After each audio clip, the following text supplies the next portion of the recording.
In an industrial estate in the Mornington town of Dromana, a group containing some of the best weightlifters in the world train.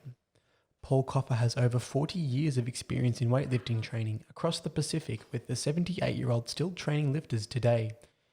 Whilst his group is smaller, his passion remains the same, with Olympian Dika Toa training with him before leaving for Tokyo. Paul has brought the Oceania Weightlifting Institute to Australia to help train Australian Eileen Thikamatana.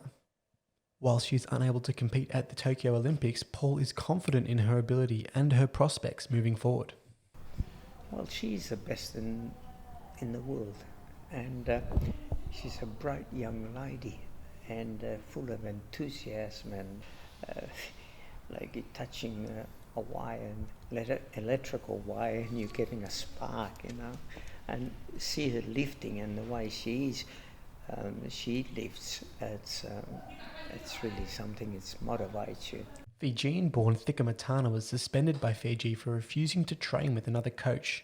She took Australian citizenship and moved with Paul to the Mornington Peninsula.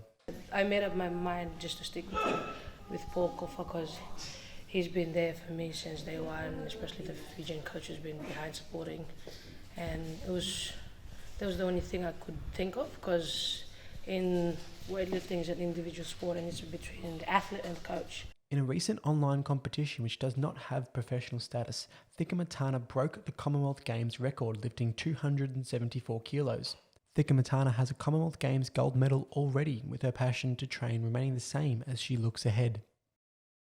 The training was the first thing that caught my attention, because when I was growing up, I tried all sorts of, all different types of sports, but nothing was really challenging like weightlifting.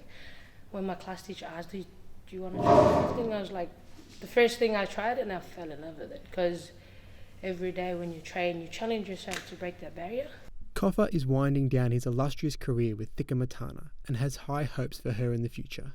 I'm finishing after she wins gold, but to bring somebody from a young 14, 15-year-old to an Olympic gold medal, it's something that stays with you forever.